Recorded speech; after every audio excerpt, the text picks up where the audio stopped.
ఓం నారాయణ ఆది నారాయణ. పెన్నాభద్వేల్ తిప్ప మహిమలు చూడడానికి చాలా ఆహ్లాదకరంగా ప్రశాంతమైన వాతావరణంతో ఉంటుంది ఈ పెన్నాభద్వేల్. ఎప్పుడు పారే పెన్నా నది, చుట్టుపక్కల ప్రశాంతమైన వాతావరణం, నిర్మానుష్యమైన ఎత్తైనటువంటి పెన్నాభద్వేల్ తిప్ప, అంకాలమ్మ బోటు మరియు శ్రీ స్వామివారు నాటినటువంటి పెద్ద మర్రి చెట్టు, ఆ ప్రక్కనే వెంకయ్య స్వామి వారు స్వహస్తాలతో ప్రతిష్ఠించినటువంటి మహాశివలింగం, ఇవన్నీ మనల్ని అక్కడ అబ్బురుపరుస్తాయి. అక్కడ ఎందరో ఋషులు మహర్షులు తపస్సు చేశారు. చేసినటువంటి గొప్ప పుణ్యస్థలని శ్రీ స్వామివారే చెప్పారు. అందుకే ఆయన సాధనకు కూడా ఆ స్థలాన్నే ఎంచుకున్నారు. ఇక్కడ ఎన్నో లీలలు జరిగాయి. స్వామివారు నీటిపైన యజ్ఞం చేశారు, అలాగే నీటిపైన నడిచి వెళ్ళారు. ఆయన నడవడమే కాకుండా ఆయన భక్తులను కూడా ఆ నీటిలో మునగకుండా తేలేటట్లు చేశారు.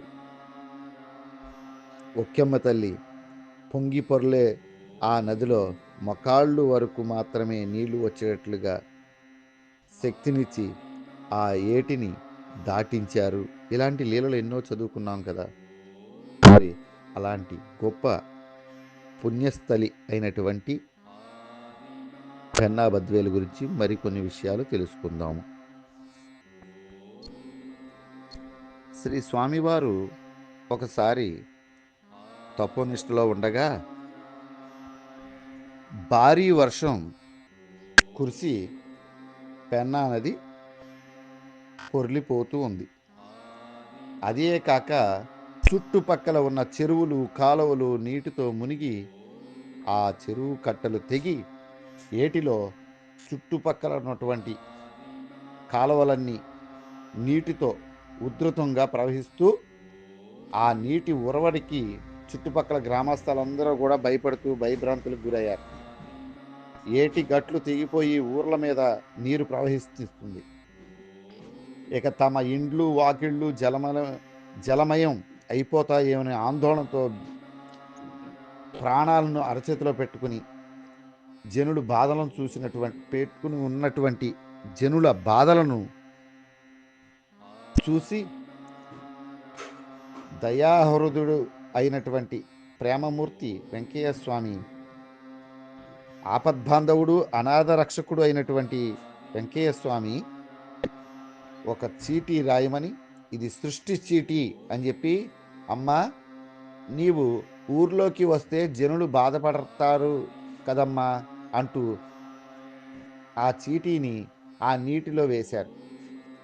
అంతటితో చెయ్యి అడ్డుపెట్టి ఆపినట్లుగా ఆ నీరు ప్రవాహం ఆగిపోయి ఆ ఉరవడి తగ్గి క్రమేపీ యథాస్థితికి వచ్చేసింది. అక్కడ ఉన్నటువంటి భక్తుల ఆనందం అవధులు లేకుండా పోయింది. అలాగే వేరొకసారి అమాంతంగా నది ఉరవరలు తొక్కుతూ ఉధృతంగా వస్తుంది. ఆ సమయంలో కూడా స్వామి నది ఇట్లా వస్తే మనం ఎలా అవతల వైపుకి పోయేది, పని పాటలు చేసుకునే వాళ్ళు చాలా ఇబ్బంది పడుతున్నారుగా అంటే, ఆ సమయంలో శ్రీ స్వామివారు 3 కర్ర పుల్లలు తీసుకుని హద్దుగా 3 పుల్లలు గుచ్చి, నువ్వు ఈ పుల్లలను దాటి రావద్దమ్మా అని చెప్పి ఆయన ఏదో సంజ్ఞలు చేసి వచ్చారు. అంతే, ఆ పుల్లలను దాటి ఆ నది పోలేదు. శ్రీ స్వామివారికి ఆ నదీమా తల్లి కూడా ఆయన చెప్పినట్లుగానే వింటూ ఉండేది.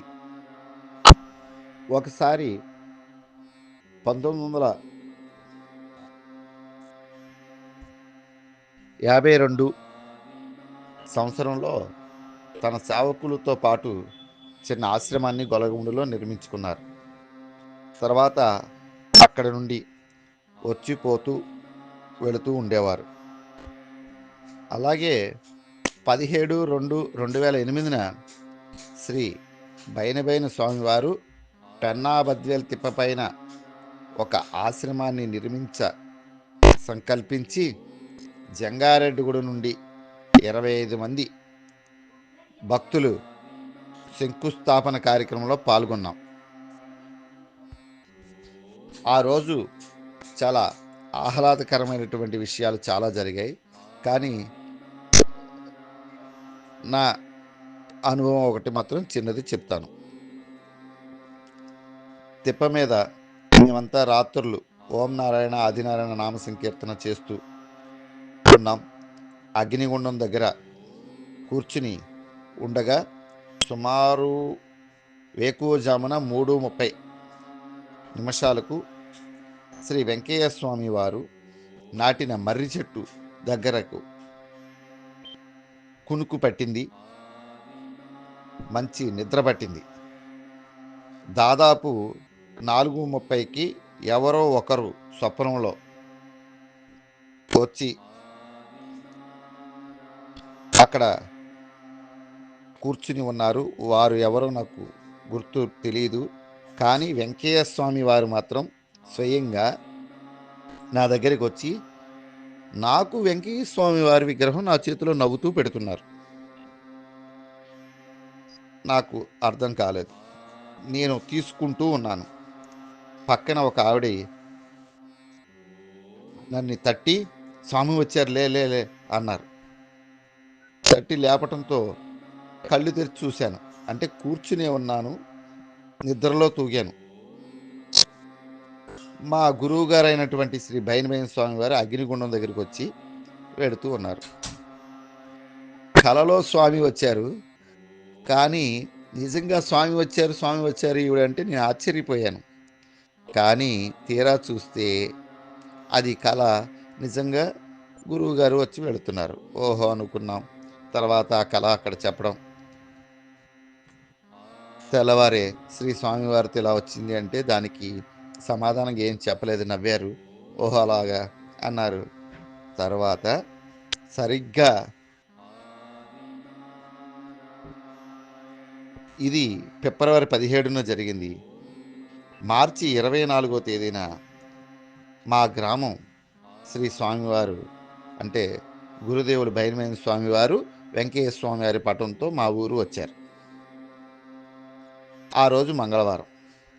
స్వామివారి భజన సత్సంగమం హోమం పెట్టారు. అక్కడ అటువంటి పారాయణలు అన్నీ జరుగుతూ ఉన్నాయి ఇప్పటికి కూడా. కానీ ఆ రోజు ఆ సత్సంగం జరిగినటువంటి ప్రదేశంలో కూర్చుని ఆయన అన్నీ చెబుతూ హోమం అయిన తర్వాత ప్రతి నెల ఒకరోజు ఇట్లా చేస్తే బాగుంటుంది, మీరు ప్రతి వారం భజన చేయండి, సత్సంగం పెట్టుకోండి అని చెప్పారు. నాకు ఆ కళకి నిర్వచనం ఆ రోజు శ్రీ స్వామివారు చెప్పారు. నీకు వెంకయ్య స్వామివారి విగ్రహం నీ చేతిలో పెడుతున్నారంటే అర్థం ఏంటో తెలుసా? ఈనాడు ఈ రూపంలో మీ ఇంటికి వస్తున్నాను అని చెప్పారు. నీ దగ్గరికి వస్తున్నానని అని అన్నారు. అని ఆయన చెప్పడం, ఆ రోజు నుంచి మా ఇంటి దగ్గర స్వామివారి పూజలు అందుకోవడం జరుగుతూ ఉన్నాయి. అంటే నేను చెప్పేది ఏమిటంటే పెన్నాబద్వేల్ తిప్ప వైభవం, ఆ మహత్యం చాలా గొప్పది. అది చాలా గొప్ప క్షేత్రం అని నాకు ఆ రోజు అర్థమైంది. ఎప్పుడు శ్రీ స్వామివారిని మనం అంత కలలో కూడా నిజంగా వచ్చినట్లుగా అంత స్పష్టంగా చూడగలగడం పెన్నాబద్వేల్లోనే నాకు మొట్టమొదటిసారి జరిగింది. అందుకే ఈ మహత్యాన్ని నేను చూసి పెన్నాబద్వేల్లో శక్తి చాలా ఉంది అని గట్టిగా నమ్ముతాను. ఎంత బాధల్లో ఉన్నవారైనా సరే పెన్నాబద్వేల్ తిప్ప మీద ఒక నిద్ర చేస్తే చాలు, వాళ్ళు బాధలన్నీ మటుమాయం అయిపోతాయి. ఇది నాకు తెలిసిన సత్యం.